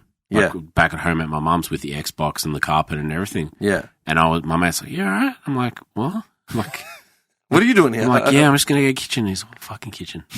I'm like, "Okay." Like this, I'm going to take a break from drinking this week. It was just too much. Dude, never have I ever felt like that out of control, as in, like, not in control of what's going on. I've been smashed off my face, man, but I don't touch drugs generally. Like, I don't touch drugs. But to sit on it, like, sit there, shut my eyes because I physically can't keep them open, and then just hallucinate, man, and jolt out of my fucking seat, and then open them up in pure terror, and then have to shut my eyes again because I'm out of it. It's fucking scary, man. Anyway, we need a Suvo. Thank you for coming in. I hope you feel better about yourself. Dude, I feel, yeah. It's trippy, man. No, I'll be honest, because it's been years pre that last catch up, man. It'd been fucking yonks since I'd seen you. And it's just interesting because I never knew to this day what you did, like, from, 17 to 25. Well, yeah, man. It's funny how I've just gone, like, 3.5 years uni. Yeah. Got a job at, I got a job at doing cybersecurity, and just, I love it. It's great. Like, and I find it funny, like, come 5 o'clock. All right, guys. Yeah, handover's done. See ya. Turn the screen off. Shut the laptop. Speak to my missus. Hey, babe, let's go out. And I always find it funny where I'm not like, yeah, it's 10 o'clock. Turn the deep fryer, empty it, yell at everyone, hurry the fuck up and get out of it. It's just so surreal. Like, because I'm back in here at 5. Sitting there, just like having a nice boss telling me, hey, Jim, like, let's organize this and let's do that, and we'll talk about it tomorrow and we'll go forward more. And it's just nice having someone, like, just mentor you. Like, it's nice having somebody like, yeah, mate, we made mistakes, but, in 2 years' time, there's going to be somebody else in your spot and you are going to be teaching them. And I'm like, okay, that sounds good. Yeah. It's weird like that. Like, and I hope all these chefs that I have trained that are listening don't message him and be like, yeah, he's a piece of shit. You better forward it to these cunts. I look, the couple of guys that I did train, like, I want to say, Fabio, you're the best, mate. I'll let you record, like, a what's it called? An epilogue, prelogue to the whole thing. Prelogue, that'd be good. Yeah. Prelogue, like during the souvlaki? The following announcement has been made. What music are you going to put over it? Can you put something that we had when we were young? Nah. Oh, you got to do one of your beats when we were young. You got to go through that like file. an old one. Yeah, you got to find something through the file. Fucking heaps of old shit. I was going to say we should just put the In the Club instrumental. Oh, That yes. dude, that got leaked 2003. Like Yes, yesterday. do it because I remember you, me, your cousin in the Ford. Yeah. And when he put the CD in, I'm like, what's this? What's this? Yeah. But I do remember you, me, your cousin going to Moomba. Here's one. You, me, your cousin going to Moomba and you saying, this is fucking boring. I just got this MP3 CD player and you just slammed in tunes. Are you serious? And we're walking through Moomba and you're just like jamming. You're like, yep, cool, yep. I'm like, Dimmy. You're like, what? I'm like, you all right? Yeah, man. Like, doesn't skip. I remember you're like, doesn't skip. I'm like, all right, cool. I thought, and you were just like, you're in the fucking zone. You're somewhere. Are you serious? Yeah, I remember. I'm like, Bill, is I remember that MP3 player because I was so excited. It was an MP3 CD player. yes. It cost me like $250 back in like 2001. It's probably worth more now. Probably. Doesn't skip. That was an actual CD. Like that was incredible. That was incredible. It was bulky as fuck, but it was an incredible piece of technology. How do you even remember that? I remember. I remember a lot about nothing. I remember growing up with you, and I remember all these things. I remember like being at Crown and like all these wogs just fucking surrounding us, taking your cousin's phone. Yeah. And me going downstairs, and I'm like, who the fuck took the phone? Yeah. Like, this guy, he wants $50 for it. And we're all like, these guys were huge. There's like 3 of us, and there's 50 of them. Yeah. And we're like, oh, fuck. And like, just give them the fucking money and let's go. I remember that shit. I remember being at us. Remember going Copa. I remember just random stuff. I remember, you know what I remember? I remember cutting your hair. Cutting my hair Dramana. at Dramana. Yeah, I got so much fucking attention about that. Mate, let it be known. I've got it. I'll send you the photo. Like, I've got the photos. do you? Like, I've still got them. Green couch upstairs. I still got those photos. dude, I remember wearing Archie boxes on my singlet and like doing these. It was the first time digital cameras were around. Your cousin had one. It was one of the first that he had. Yeah. And we took a dozen fucking photos. Yeah. I remember cutting your hair downstairs, and it was like you had Asian hair because it was like straight. You said that about yourself. You said you had Asian style, like the texture. Yeah, it was straight. It was always really, straight. really straight. And I remember cutting like a mohawk, which is what they're doing now. Yeah. They're doing it now. Everyone's like, what the fuck is wrong with you? I'm like, this is what I want. And I remember like wearing clothes and like they're all wearing it now, like what we had. Yeah. Like we would always do these random things and like someone's like, you look like a fucking idiot. And I'm like, yeah, okay, cool. Yeah. And now they're selling it and making money off of it. How crazy is that? That's stupid. That's Like, proof, fucking- man. If I find those photos, that is proof we were ahead of the curve. It was, no, I think because like I went to St. John's and I hated all the Greek people there because, okay, so when I was growing up, they're like, oh, I remember I bumped into a couple of people later on, like, who's your missus? I'm like, oh, my missus. Whatever, like, yeah. They're like, oh man, I thought you Greeks for Greeks. And I'm like, do you know what this girl has done for me? Yeah. And they're like, no, man, you got to get with a Greek. I go, bro, like, I love it a bit. Like, you can't change my mind. Like, I can't get, like, if I go with a Greek person, fine. But she's not Greek. Okay? Like, she has done so much. She's done more. Like, I've had, like, 2 Greek girlfriends, and they were terrible. Like, the dad always fucking yelling at me. What do you, like, and the mum always, like, being like, tamalyasu, I don't like. Your hair, like, your car, your fast cars, I don't like. And, like, I'm so happy, man. Like, she doesn't judge. She's like, and just people saying, like, you got to be Greek for Greek. I'm like, fuck off, man. I'm hitting my Renaissance. I've got a fast car and a bike now. Well, going 40, you know what I mean? I need to get dude, I don't know. Like, yeah, we got to go for a bike ride soon. Yeah, what the fuck? Like, honestly. I'm too tired and I'm too fat. Like, I know a lot of people can say, like, lockdown, like, corona, like, the gym closing, all that shit. Like, man, I've stacked it on. No t-shirt fucking fits. I had to put, like, 3 different t-shirts on today. I'm like, what's not going to make me look so fat? We get the suvo, though. Oh, yeah. It's like the last hurrah for this. I was like, people go January 1st. Yeah. Like, I'm like, no. I'm going to wait a little bit. Yeah. Then I'm going to start. Mine was like when I get back from Adelaide, because, when you're traveling, like when you're interstate, you can't cook or whatever, so you're going to eat whatever you fucking find, and Adelaide's got nothing. Yeah. They've got KFCs on every fucking corner. That is legit. Adelaide. And I said, yeah, done. This week, back on it. So What's the date? The date's it's January 9th. I'm good. I've had like 3 days of rice and chicken, and then it's like, yeah, no. There's got to be some sort of like a diet shake, not The man shake. No, fuck that, man. I don't. Nah, sorry. I exercise, eat proper. That's all you can do. I'm just gonna. I was gonna go. Fuck, I'm not gonna lie. Like I was gonna go to the gym tomorrow, like do all that sort of stuff, go for a run, build it up slowly. Yeah. Just need these t-shirts to fit again. Yeah, that's my saddest part, man. Like, you know when you buy a motorbike jacket and then you put it back and you're like, this doesn't fit anymore. It's gonna. They're not forgiving. Like No. That's the worst part. They're literally not forgiving, man. They let you know. It's a reminder. They let you know like what's going on. We actually have to go for a ride. Yeah, I'm going for a ride. I'm trying to organise one the next couple of weeks on a Sunday. If you're free. Yeah, If you're free. if I'm not working, like Oh, on a Sunday. I'm a baller now. Like I work for big companies, mate. I'm doing it. Like Yeah, but that's progress. It's good. yeah, it's good. I like it. Hopefully. Yeah, but you got there. That's the point. Oh, dude, it was a struggle to get there. But that's what people don't fucking realise, that it was a struggle to get there. People look at me and think that, oh, well, you got it under control, you got this and this. I go, fuck off, man. Like, I'm still got PTSD from my first job. Like, well, that's why I don't tell everyone's like, what are you doing? Oh, it's just computer stuff. Like, oh, yeah. And like when people like start telling me about Rona and like they did all these. yeah. Like I've researched, like, yeah, you Google researched, man, but have you fucking done what? Not going to stroke my ego. Like I went to school, I did the paperwork, I did everything, I did the exams. Like you fucking sitting at home listening to your auntie bitch about it. Like I know saying like going to uni doesn't mean shit to anybody else. It means a lot to me. But I know that I've done research on a specific topic and I know how long it takes for you to fucking understand and bring it out and create that paperwork to give your findings. A 5-minute Google search on the top section doesn't mean shit. I literally can see your face. I used that same fucking counter argument today when someone commented on one of my posts about, Djokovic or whatever it was. And I said, there are people smarter than me doing the fucking work, period. How come we've relied on doctors and scientists for the last fucking 100 years and now all of a sudden they don't know shit? They don't know shit because they don't fit your narrative of, being a fucking conspiracy because your gym's shut right now. Fuck off, man. The internet's giving everybody a voice, and some people don't deserve that voice. I agree 100%.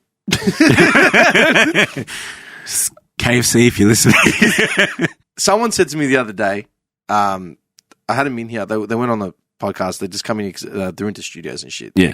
Musos, and we always argue about religion. We always argue about this shit. And he said, that's why we have the monarchy. People better than us. People, whatever. That's how it started. I'm like, nah. All right. Better than us are people that are educated. The monarchy just had power. Yeah. Dude, I can't. I just can't. People like that haven't seen Coming to America. That's a king. What is that? What is that, velvet? I'm going to watch that tonight. This has probably been the longest since I last saw it. Yeah. I saw it when Coming to America 2 came out. When was that? A year ago? That was last year. Yeah. Would have been. Would have been the beginning of last year, sometime around there. Beginning? It was during Rona. Or just after. On Prime, something like that came out. That's because I remember turning the TV on and 1 was playing because 2 got released. So when we were in New York, we went to the Stoop where like the building and all that was. It's just been gentrified now. Like what? Which Stoop? Of Coming to America. His apartment building? Yeah. Oh, where was it? Just downtown New York. Like I just Googled it, went there. Yeah, I'm a big fan of doing that. Went to like the Ghostbusters and went to all these places and like on our way to restaurants because like I went to all these 5-star restaurants and ate a ton of tacos just to let everyone know. 5-star restaurants / ton of tacos. Okay. No, like Cosme was good. Oh man, beautiful. What was your favorite meal in New York? I can tell you right now what mine was. Damn. I've got 2 favorite meals. 2 meals. Come on. All right, tell me what they were. All right. Number 1 was a Greek meal at Stamatis up in Queens. Okay. In Astoria. We were looking for a Greek meal, and it was the best meal that we had the entire time. It was proper tavern sort of shit. The other one, chicken and waffles in Harlem. Oh. That is a meal that I found it in Melbourne, but it's just not the same. It's never going to be the same. And it purely comes down to fat content. My favorite was, unfortunately, like it was Cosme, which is one of the best restaurants in the world. Lost Tacos, because I fucking just love that shit. Yeah. And there was this chicken joint. I don't remember what it was. It was in the middle of nowhere. And just going there, it was just brilliant. Man, my first experience of going to New York, went to a show, Eddie Wong. Eddie Wong? Yeah. Eddie Huang. Oh, fuck, what's his name? Let me go. He did Fresh Off the Boat. Oh! Yeah. yeah. The main dude you mean? Yeah. Yeah, I know who you're talking about. Anyone. So went to a show, and this was when who's the rapper from Mobb Deep that passed away? Prodigy. He just passed away, and like everybody, like the whole crew was there, and they gave like speeches and all this sort of stuff. And met Eddie in person. He signed my book. Just New York is a different experience. Like it's surreal. It's New York. It's just everything. Yeah. The energy, everything there is just everything's going on at once. Yeah. 24/7. Athens is a lot like that. Going to Brooklyn. Went to Brooklyn. It was like Soprano. Jersey. Brooklyn was just coming back from Coney Island. I'd done my stomach in because I ate too many hot wings and shit like that. Pizzas, like the $1 slice pizzas. Somewhere to take a dump. Yeah. In the middle of like a big Jewish sort of area in Brooklyn. Yes. Oh man, dude, like going to 7-Eleven, like, bro, you got a toilet in here? Yeah. I was dying. I remember finding a pharmacy. Catching the train, understanding the fucking metro system there, like the D. Yeah. Just take the D all the way to Coney Island. Just fucking done. Yeah. Done. We walked a lot though. Like we walked from like Times Square to Harlem one day. 10, 12 kilometers, like in the morning, and then later on again. Well, it was just nice because you just got to see everything like that. Yeah. You know what I mean? Everything's walking. Like the pavement, it's not like here where you got like highways. Yeah, my apartment was literally like off Princess Highway. Like if I go for a run, I'd probably get fucking run over by something. Seeing like Statue of Liberty, I was like, yeah, I've seen it in movies. It was all right. Dude, that's exactly what my cousin said to me. Yeah. She was living in New York at the time. I was like, yeah. Yeah, and I said, you go. I said something about going to the Statue of Liberty, and I asked him some details. All I said straight away was, man, this is where Method Man worked all those years. That's the first thing that came into my head. Like, not Statue of Liberty, like, fucking Method Man worked right in there, like, during the Wu-Tang. Like, dude, I remember messaging my cousin, and like, I called him and said, man, how do you, like, is there anything I need to know? He's like, how the fuck do I know? I go, you've never been? He goes, before. I go, what do you mean? He goes, saw it in TV, saw it every time I caught the plane. Yeah, that's how many more times do I need to see it? To be fair, he had a point. I caught the Staten Island ferry. Past it. Yeah, well. Yeah, you're like, yeah, like, I'm never doing this again. Yeah, it's something you got to do once and then you're out of there. Like, yep, seeing it, bye. Yeah, but I could go to New York tomorrow. Oh, I'm talking about Statue of Liberty. Like, it'll be good. I was going to say, it's 8:45. What time are these joints shut in Oakley? Are we even going to get a meal here? Oh, we'll find something. You know what? Fuck Oakley. There's a joint just even closer. We can suss that out. Hang on. Okay. No. I'm going to Google it because I don't actually know what times they are. Yeah. Closes soon, 9:30. All right, cool. We've got time. There's a joint just here. We're going to go there. Don't worry. I've got this. This is my area. All right. No, I'm not saying that. I'm just saying I'm trying to find. Where is it? Oh, fuck! I just realised I got to take the computer back with me. Fucking hell! I'll take it home for you. No. I was going to say I either bump it out unless we go get something to eat and bring it back here. Can we Uber? You want to Uber it? Oh, come on. Oh, we're busy. No. I'll tell you what we'll do. We're going to put this to bump out the first file. We'll go get it and bring it back here and eat it here. Okay. Yeah, we'll do that. We'll take the golf. Golf. Thank you again for coming in.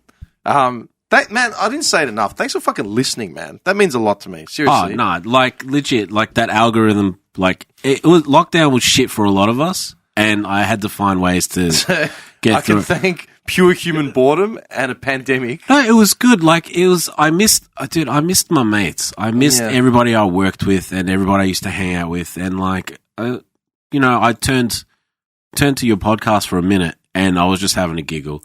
And it was just playing in the background, and you'd have a bitch about like just idiots and the Rona and this and that, and I was like, yep, he's right. And and my missus was like, what the fuck are you laughing at? I'm like, I'm laughing at this podcast. Come you out laugh at my jokes. Just calm down. But it was good. Like, yeah, I remember the message I sent you. Hey, man, keep up the good work. Let me know. I'll send you a coffee. I was just stunned because I hadn't spoken. And your boys have said before, like, assume everyone's listening. You had no idea I was fucking listening. No, like, no way. No, I still don't know. I know I said it in the previous thing that I'd done. I said I should start doing that, but I can't. Yeah, because I'm so used to no one listening. I'm very curious who's going to message me, be like, "You're still an idiot" or some shit like that. Oh, as in like from your mates? Yeah, like I don't know. We'll see. Well, it depends. You're going to share this thing? Yeah, I'll share it to them. I don't care. I don't lie. Like just to reiterate, like this is my experience, not anybody else's. Because you the next guy could have like, hey man, I work with the best of the best. Good for you. Good for you. I saw there could be like, if you guys want a part 2, tell me and I'll make sure I write down everything. Even message me if you want advice on like going hospo. But you know what? Just don't fucking do it. You know what kills me? Being a minority in Melbourne and then hearing experiences about other Greeks or other this or other that. Yeah. Oh, well, I never experienced that. Well, good for fucking you. I did. Like, it was funny, like my family didn't know I could cook till like later on. Like, they're like, what do you mean you're chefing? Like, yes, that's what my job. Oh, I thought you were just, And the idea of being a chef, people were like, oh, I thought you just sit in an office. No, I don't sit in a fucking office, What does that man. got to do with the Like, I had dumb comments, like, from the community, like, oh, what do? Just sit there and drop fries? Yeah, I drop fries, man. It's a fish and chip shop. I just, with the shovel into the... potato cakes in deep fried like, butter. how long can I make this, the oil last for? Like, can you call it, like, how long can it keep going before it foams up and, like, overflows and shit? But, yeah. I'm just picturing that dirty, disgusting oil. Oh, man, thanks for having me on. No, thank you. Giving me a little bit of a voice. There's, there's more I'd like to say about really, like, I don't want to mention names and whatnot for the better of my own safety. Do whatever you want, man. I'm sure you'll be back. Look, I'll be honest. If you can be fuck making the trip. I'll come back. Will you have me back? I'll bring food next time. I'll tell you what, next time I come on, I'll bring a little thing that I'll prepare beforehand. Like one of those bento boxes. Yeah. I'll bring some. I'll bring it beforehand, like, and we'll go from there. And you could do like, we'll see. Look, I want one of your recipes now. I want a very basic recipe that I can actually make at home. It's not basic. Nothing. Fuck off, man. All right. Okay. You know what? Fuck you. Do you know why? Because my favorite meal to eat, favorite meal to cook and eat is one of the most basic fucking meals ever. Fuck yes. Oh, fuck yes. But, dude, Arabic style fucking mince with bilafi. All right? Okay. Do you have a sous vide machine at home? No, I don't, unfortunately. It's gonna be a bit. Gonna. Yeah. All right. Listen, Arabic mince. All right, you literally just saute and sizzle fucking mince with harissa, garlic, onion, and a bunch of other spices. All right, you toast fucking pine nuts. You throw it on top. You serve it with bilafi and fucking Greek yogurt. Best meal. I'll eat fucking buckets of that shit. Trying to explain to a Greek what harissa is. It's paprika, yeah? No. Like, it's paprika, it's capsicum and stuff. So, it's Greek. No, it's not fucking Greek. Dude, best meal you'll ever have. 100%. I'll eat fucking tons of it. Oh, we'll find a restaurant to go to. You take me to your favorite, I'll take you to my favorite. I don't think I've had that luxury of being able to go to enough restaurants to have a favorite. Yeah. Anyway, who cares? All right, we'll go get a souvenir now. All right? Hold up.